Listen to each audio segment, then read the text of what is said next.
Okay, good morning students. This is your sociology class and we are doing chapter number 5. And today's our topic is what is social about social inequality and exclusion.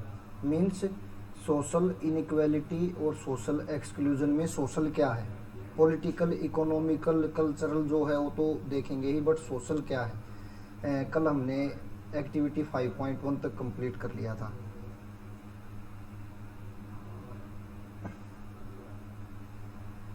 The question being asked in this section has three broad answers. Means we will see three questions and their answers related to social inequality and exclusion. First, social inequality and exclusion are social because they are not about individuals but about groups. Means social inequality or exclusion is related to some particular groups like casteism, caste discrimination of lower caste peoples, ठीक है, race discrimination of black colour peoples. तो एक पूरे group से related है, ना कि individual से। Second, they are social in the sense that they are not economic although there is usually a strong link between social and economic inequality. Second thing, we can see here that social inequality is social, but there is a strong link between social and political inequality, because we can see generally the lower caste peoples who are the victims of discrimination are also in poor conditions than the upper caste peoples. Third, they are systematic and structured. Means social inequality and exclusion are a systematic pattern. There is definite patterns of social inequalities. These three broad senses of social will be explored briefly below. Social inequality, page number 83. In every society, some people have a greater share of value, resources, money, property, education, health and power than others. We can see the upper class people, the upper caste people have generally strong situation than the lower caste peoples or the lower class peoples. These social resources can be divided into three forms of capital. Economic capital in the form of material asset and income. Economic capital means the material property or the income of the particular class or particular caste peoples or the particular race or particular religion peoples. Cultural capital such as educational qualification and status. We can see the educational qualification and the status and the difference between the lower class or lower caste people according to the difference between the upper caste or upper class peoples. Often as and social capital in the form of networks of contacts and social association. We can see the discrimination between social capital, which group have more social capital than the other groups and which group have better association than the other groups. Often these three forms of capital overlap and one can be converted into the other. For example, a person from a well-off family, means well economic attainment family, can afford expensive higher education and so can acquire cultural or education capital. Means देखो, if a person from economically developed class, he can take good education, so he can achieve a better cultural stand or a better educational or cultural capital. So these social and cultural capitals are interlinked to each other. Some with influential relatives and friends. Social capital may throw access to good advice, recommendations or information. Means if you are from a well managed or well developed family or your parents are well educated, then they can do better for you, and the poor people can't do as comparison to their parents. तो ये आपको इस वे में social और cultural दोनों एक दूसरे को इंटरलिंक करते हैं। Patterns of unequal access to social resources are commonly called social inequality. Means what is social inequality? Patterns of unequal access to social resources. Means social resources तक किसकी कितनी पहुंच है, किसके पास कितने social resources कम या ज़्यादा हैं, तो उसको हम social inequality कहेंगे. Some social inequality reflects innate difference between individuals. For example, their varying abilities and efforts. We all know our abilities and efforts are different between others, different than the other people's. Some may be endowed with exceptional intelligence or talent, or may have worked very hard to achieve their wealth and status. However, by and large, social inequality is not the outcome of innate or natural differences between people. Means social inequality is not natural. It is a systematic pattern which describe this social inequality, or which is the main cause of this social inequality between the societies or between the particular groups in a societies. Sociologists use the term social stratification to refer to a system by which categories of people in a society are ranked in a hierarchy. This hierarchy then shape people identity and experiences. Means a sociologist described the social inequality in the form of hierarchical arrangement. Hierarchical arrangement I described you in 11th class. Means the upper caste, the middle class, the middle class, the upper middle class, the lower middle class, and the poor class. And if we see in terms of caste system, the upper caste, the lower caste, the scheduled caste, the OBC, other backward caste, and the scheduled tribes, you can see the hierarchy. So you can see this hierarchy in social inequality also. Three key principles help explain social stratification. Social stratification is a characteristic of society, not simply a function of individual differences. Means social stratification is related to a society, not related to the individual differences. Social stratification is a society-wide system that unequally distributes social resources among categories of people. Means the social stratification or the social division of resources between the categories of people or between the major caste or classes of people. Some caste or classes have more resources than others. In the most technologically primitive societies, hunting and gathering societies, for instance, little was produced, so only rudimentary social stratification could exist. So we can say in primitive classes or primitive societies, there is no discrimination, or a little bit form of discrimination exists in these societies, because they people do not have resource difference between other peoples, so they can't move to a strong situation or can't go to a bad situation than the others. So the gap between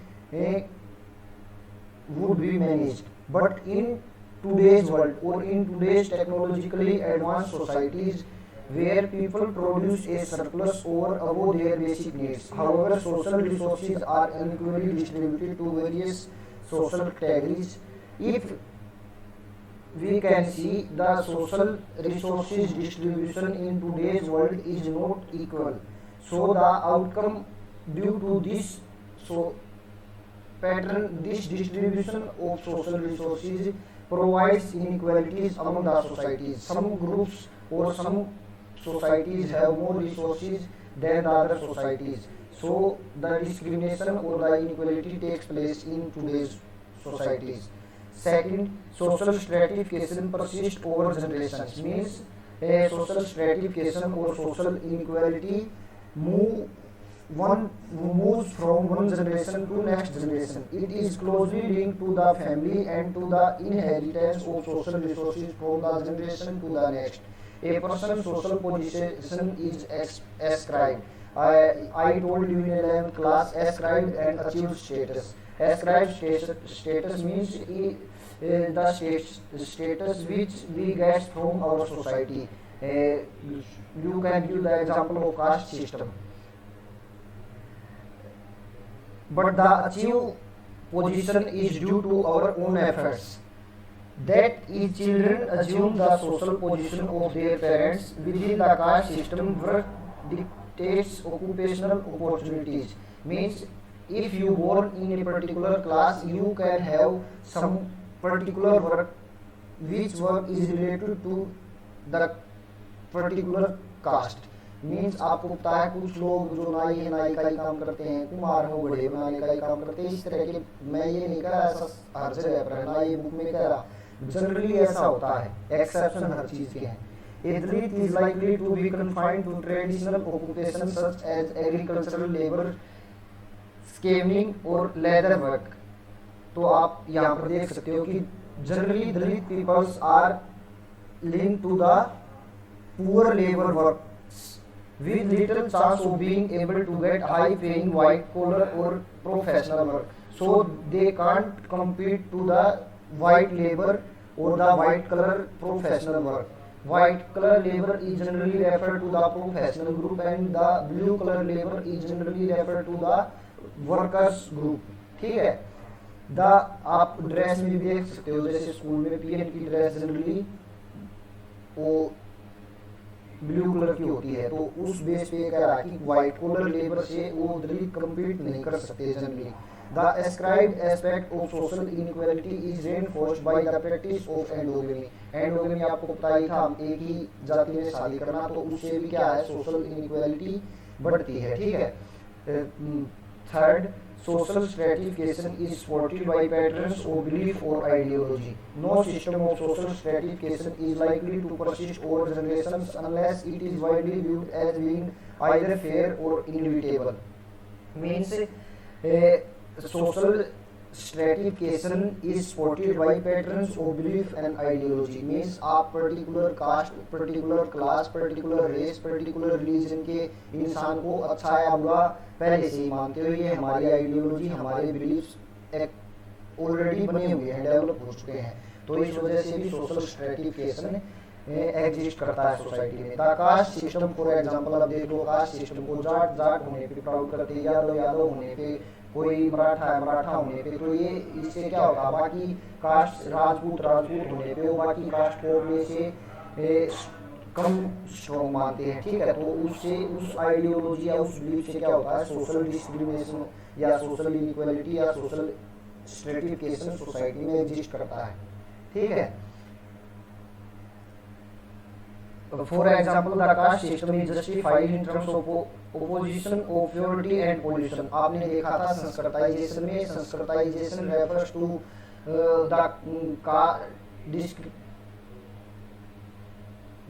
description of caste system, and this caste system is on the basis of purity and pollution। मतलब कुछ से जो छोटी जातियां उनको pollute cast माना जाता है, जो बड़ी जातियां उनको प्योर कास्ट माना जाता है।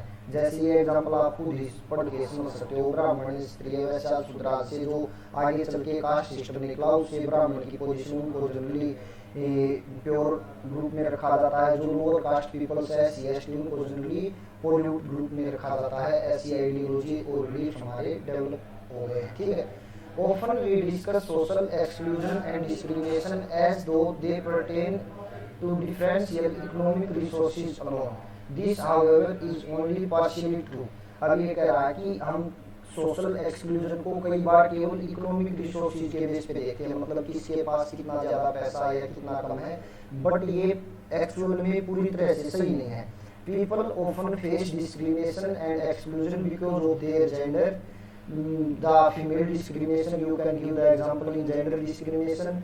ठीक है। और the transgenders social position, transgenders को कौन सोशल पोजीशन में ऊपर मान के चलता है, उनकी कोई रिस्पेक्ट करता है, तो उसका एग्जांपल भी दे सकते हो। रिलीजन के बेस पे आप किसी धर्म को बुरा अच्छा मानते हो तो आप उसका एग्जांपल दे सकते हो। इथनिसिटी मींस किस वंश या नस्ल के लोगों को आप अच्छा बुरा मानते हो उसके, और ये हम मानते हैं, हमारे माइंड में आ जाता है। लैंग्वेज, किस भाषा के इंसान को आप अच्छा या बुरा मानते हो। कास्ट, किस जाति के। डिसेबिलिटी, और बहुत सारी डिसेबिलिटीज, किस बेस पे आप किसको मतलब दया के लायक मानते हो। जैसे डिसेबल ग्रुप से जो पीपल बिलोंग करते हैं, जो मेंटली वीक है, मेंटली पेशेंट है, उन पे दया की जो हमारी भावना आती है, ठीक है। तो इन सब चीज़ों से उस दया की भावना अपने आप में सही चीज़ है, बट जो एक हमारे माइंड से इंस्ट्रक्शन आते हैं कि ये कुछ नहीं कर सकते, उस तरह से वो क्या है, सोशल एक्सक्लूजन होता है उनका। तो वुमेन, अब ये एग्जाम्पल दे रखे हैं, ये आप खुद पढ़ सकते हो, अपना एग्जाम्पल दोगे तो और भी ज़्यादा अच्छा है। जैसे मैंने बताया प्रेजुडिसेस, जो पहले से आपके मन में भावना बैठी हुई है किसी particular class, caste, religion, race के लोगों के related. Prejudices refer to pre-conceived opinions or attitudes held by members of one group towards others. Means एक ग्रुप के मेंबर के दूसरे ग्रुप के अगेंस्ट क्या व्यू है, क्या एटीट्यूड्स है, ठीक है, क्या ओपिनियंस हैं, वो चीज़ है prejudice. The word literally means pre judgment. Pre judgment means आपने उस इंसान को जाने बिना ही पहले ही जज कर लिया। That is an opinion formed in advance of any familiarity with the subject before considering any available evidences। मतलब बिना किसी सबूत के आप कह रहे हो कि ये अच्छा या बुरा है। A prejudiced person preconceived views are often based on heresy rather than on direct evidence। Means ये हवा में आने वाली बातें हैं, ना कि एविडेंस के बेस पे होते हैं जो प्रेजुडाइस होती है। And are resistant to change even in the face of new information। Prejudices may be either positive or negative। और इन prejudices का आपके पास इंफॉर्मेशन होने के बाद भी चेंज होना बहुत मुश्किल हो जाता है, एक बार मन में भावना बनने के बाद, ठीक है। तो prejudices पॉजिटिव भी हो सकती है, नेगेटिव भी। बहुत से लोग ऐसे सोचते हैं, आप ये गलती मत कर देना कि केवल नेगेटिव चीज ही prejudices है। Although the word is generally used for negative prejudgments, देखो ये खुद कह रहा है, generally negative prejudgments को ही prejudices माना जाता है। It can also apply to favorable prejudgments, लेकिन कुछ अच्छी बातें भी prejudgment में हो सकती हैं। For example, a person may be prejudiced in favor of members of his her own caste or group without any evidence। Means आप अपनी जाति के लोगों को किसी ने कुछ काम कर दिया, चाहे वो काम गलत हो, बट आप उसको अच्छा मान रहे हो, तो या किसी ने अच्छा काम किया आप उसको गलत मान रहे हो, ये भी हो सकता है। Prejudices are often grounded in stereotypes, fixed and inflexible characteristics of a group of people। Means prejudices are related to those stereotypes people which are of fixed opinions and which cannot be inflexible, ठीक है, which cannot be flexible, so they are inflexible। Means आपने जो pre judgement किया है, आपने वो बना लिया है, वो एक ग्रुप है जो लोग ऐसा समझते हैं, सोचते हैं, और उनके लिए अपने व्यूज को चेंज करना, फ्लेक्सिबल बनाना इतनी आसान बात नहीं है। Stereotypes are often applied to ethnic और racial groups and to women. Means कोई महिलाओं को अच्छा नहीं माने, डोमेस्टिक वायलेंस करे, किसी पर्टिकुलर कास्ट के लोगों को अच्छा नहीं माने, किसी पर्टिकुलर रेस के लोगों को अच्छा नहीं माने, तो वो स्टीरियोटाइप्स हो जाते हैं। In a country such as India which was colonised for a long time, many of these stereotypes are partially colonial creations. Indian जैसे जो कॉलोनाइज्ड कंट्री रहे, उनमें क्या स्टीरियोटाइप्स कॉलोनाइजेशन की वजह से भी है। कैसे हम देखेंगे। Some communities were characterised as martial races and some others are effeminate और cowardly yet others are untrustworthy।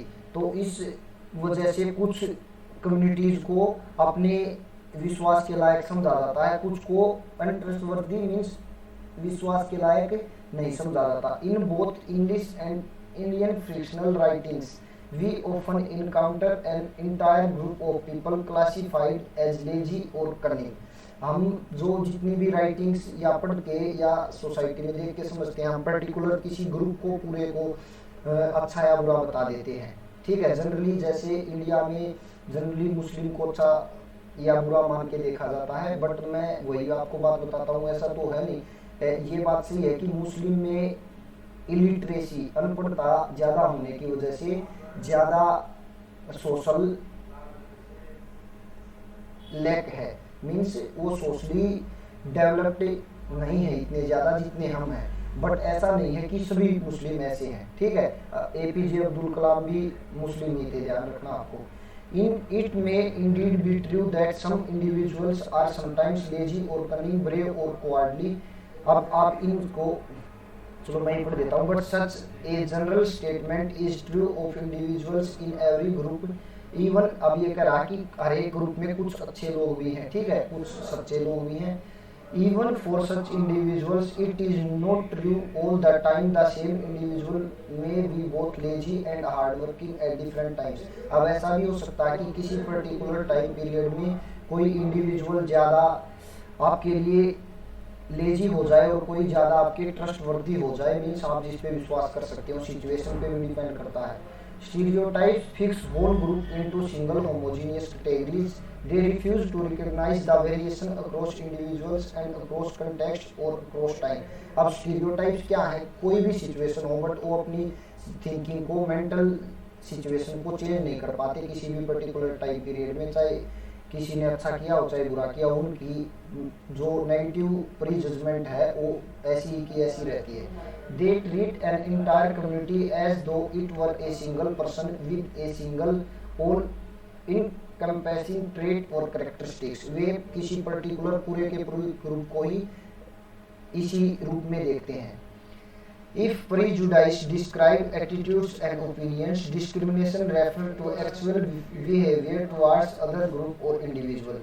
यदि prejudices ऐसे attitudes और opinions जो हमारे बने हुए हैं और जो discrimination को दिखाते हैं, discrimination can be seen in practice that disqualify members of one group from opportunities open to others. तो ये प्रीजुडाइसिस या ये डिस्क्रिमिनेशन क्या करता है, एक पर्टिकुलर ग्रुप के मेंबर्स को अपॉर्चुनिटीज नहीं लेने देता बाकी ग्रुप्स के कंपैरिजन में इक्वलिटी के साथ। Discrimination can be very hard to prove because it may not be open और एक्सप्लिसिट स्टेटमेंट। डिस्क्रिमिनेटरी बिहेवियर और practice may be presented as motivated by others. अब डिस्क्रिमिनेटरी बिहेवियर क्या हो सकता है, आपको कोई लोग उकसा के आपसे तब भी करवा सकता है, मीन्स आपसे कोई ये बोले कि इस पर्टिकुलर कास्ट के, रेस के, रिलीजन के, इतनी सिटी के मेंबर अच्छे नहीं है और आपके मन में वो बात लंबे टाइम से ऐसे बोला जाए और वो बात बैठ जाए तो आप उससे क्या हो गए हो, मोटिवेट होके आप भी उस प्रेजुडाइसिस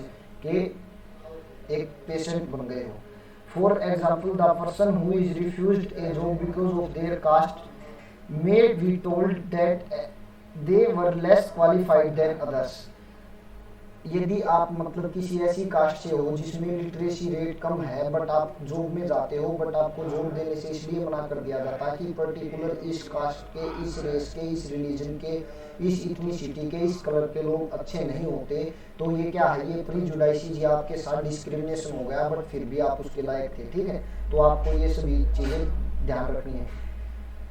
and that the selection was done purely on merit. और यदि ऐसा नहीं होता है और आप प्योरली मेरिट के बेस पे सिलेक्शन करते हो, मीन्स आपकी एबिलिटी के बेस पे सिलेक्शन करते हो, तो ये डिस्क्रिमिनेशन नहीं होगा। इस तरह से आपको एक एक चीज़ समझनी है।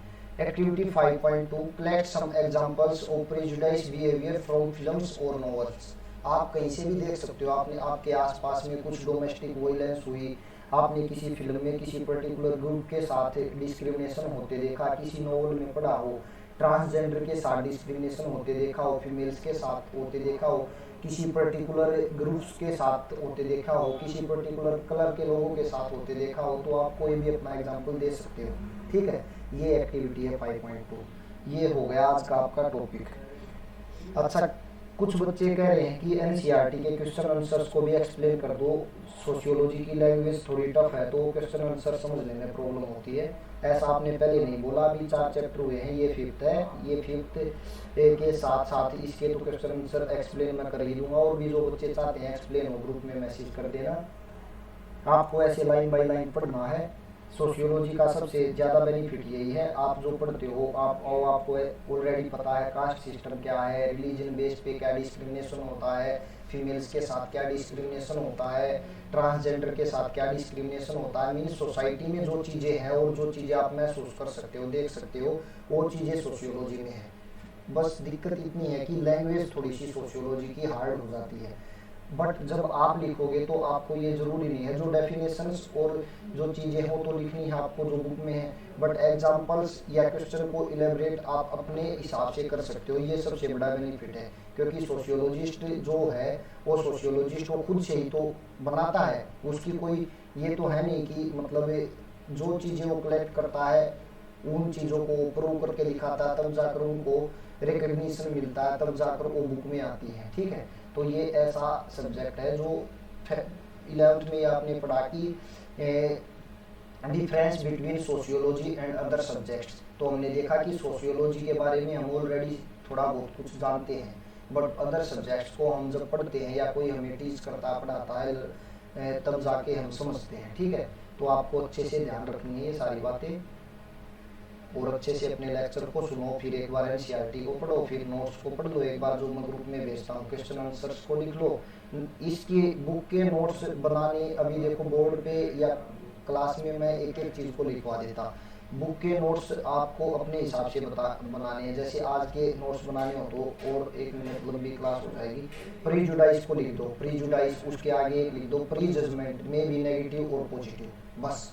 उसके बाद स्टीरियोटाइप्स, स्टीरियोटाइप्स को लिखना हो तो आप क्या लिखोगे, stereotypes a group of peoples which have some view pre judgment views related to the other groups और related to a particular group of peoples. ठीक है, ये लिख सकते हो, एक लाइन ये हो गई। उसके बाद आपको क्या लिखना था, ये 2 पैराग्राफ हो गए। उसके बाद आपको लिखना था principles of social stratification. First लिखोगे तो आप क्या लिखोगे, फर्स्ट में आप लिखोगे कि social stratification is a characteristics of society which is not related to individuals but related to group of peoples। ये 3 बातें लिखी। उसके बाद आप एग्जाम्पल में लिख दो, एक प्रिमिटिव सोसाइटी, उसमें सोशल डिस्क्रिमिनेशन कम था क्योंकि रिसोर्सेज इतने ज़्यादा नहीं थे, ऐसी टेक्नोलॉजी नहीं थी कि कोई ग्रुप बहुत ज़्यादा आगे निकल जाए और कोई बहुत ज़्यादा गरीब रह जाए या अमीर बन जाए। एक आज की टूडेज टेक्नोलॉजिकल एडवांस सोसाइटी, उसमें आज रिसोर्स जिसके पास जितने ज़्यादा हो उतना ज़्यादा आगे, एक पॉइंट। सेकंड पॉइंट में लिखोगे generation to generation, persist over generation, मतलब एक जनरेशन से दूसरी जनरेशन में। थर्ड पॉइंट में लिखोगे आप कि सपोर्टेड बाय सम बिलीफ्स और आइडियोलॉजी, की ऑलरेडी जो बिलीफ्स और आइडियोलॉजी, ये नोट्स हो गए छोटे से। उसके बाद क्या करना था आपको, उसके बाद आपको देखो अभी तक 5 लाइनें नहीं हुई होंगी, नोट्स करने हैं तो आपको सोशल इनइक्वालिटी लिखना है। Social inequality is related to the inequality on the basis of money property and the access to resources, एक लाइन ये हो गई। ठीक है, उसके 3 बातें, इकोनॉमिकल कैपिटल, कल्चरल कैपिटल। ठीक है, ये सारी बातें लिख दोगे आप, ये ऊपर लिखी हुई। ठीक है ना, बस मुश्किल से आज के नोट्स 7-8 लाइन के बनते या 7-8 पॉइंट के। अब आप इतना लिख लेते हो, एक बार लेक्चर ले लिया, एक बार एनसीईआरटी पढ़ ली, एक बार नोट्स बना लिए, फिर जो नोट्स मैंने भेजे वो रिवाइज कर लिए, फिर क्वेश्चन आंसर्स कर लिए। तो जब आपके एग्ज़ाम का टाइम आएगा तो जो आपने ये 7 पॉइंट लिखे हैं आज के टॉपिक से, ये 7 पॉइंट काम आएंगे उस टाइम पे। उस 1 महीने में आपको सिलेबस 2 बुक उठा के देखनी बहुत भारी हो जाएंगी। आप नोट्स उठाओगे, आप देखोगे स्टीरियोटाइप्स, प्रेजुडाइसिस, सोशल इनइक्वालिटीज़ के पैरामीटर, सोशल इनइक्वालिटीज़ के प्रिंसिपल्स। यदि आपको जो चीज़ समझ में नहीं आती तो आपने बुक पढ़ रखी है, आपको पता है ये 5th चैप्टर में है, 5th चैप्टर में इस बुक का है, ये यहाँ से मिलेगा। आप उस पॉइंट को रिकॉल करो। यदि उस आपको जब 1 महीना बचा है याद आ गया कि स्टीरियोटाइप्स की डेफिनेशन ये थी, इसकी ये थी, इसकी ये थी, तो आपको बुक खोलने की ज़रूरत नहीं है। कुछ पॉइंट्स पे क्या होगा, आप भूल जाओगे, बट जो बच्चा 7 दिन के नोट्स बनाने के बाद वीकली उसको रिवाइज करेगा 1-2 बार तो वो भूलेगा भी नहीं। बट इतना यदि जो नहीं कर पाएगा तो वो 1-2 पॉइंट भूल जाएगा। मान लो भूल गया principles of social inequality and social inequality के हैं, एक्सक्लूजन के हम कल करेंगे, तो उसके 3 पॉइंट थे। यदि आप उनमें से 1-2 पॉइंट या 3 पॉइंट भूलते हो तो तब आपको बुक खोलनी है, वो पेज निकालना है, उस नोट्स को पास में रखना, बुक में से एक बार पढ़ना, आपको सारी की सारी इमेज जो आपने पहले बनाई थी, जो पढ़ा था, वो ऐसी की ऐसी आ जाएगी। कितना फ़ायदा होगा आप देख लो खुद, इतना वर्क करने से। और जब पढ़ते हो, जो बच्चा seriously line by line NCERT को पढ़ता है उसमें आधा घंटा लगता है, तो नोट्स लिखने में केवल 10 मिनट लगेंगी, 7 पॉइंट लिखने में 7 मिनट भी नहीं लगेंगे। ध्यान रखना इस चीज़ को। और आप अपनी लैंग्वेज में खुद से नोट्स बनाते हो तो वो आपके लिए ज़्यादा कंफर्टेबल है। आप सोचोगे सर क्यों नहीं बना, मैं बना के भेजूंगा, तो मैं अपने अकॉर्डिंग भेजता हूँ। आप अपने हैंड रिटन नोट्स का मतलब क्या होता है, आपके खुद के अपने नोट्स, जो आपको अच्छे से समझ में आ जाए आपके हिसाब से। हाँ, पॉइंट्स जो नोट्स में लिखने हैं वो पॉइंट में बता दूंगा। ये हो सकता है कि आपको ये नहीं पता कौन से पॉइंट की इंपॉर्टेंस कितनी कम या कितनी ज़्यादा है, वो मैं कर दूंगा। पॉइंट्स जैसे आज के बता दिए, कल के भी बता दूंगा, आगे भी बता दूंगा। किसी पिछले टॉपिक के पूछने हो वो लिख के भेज देना, उसके भी बता दूंगा।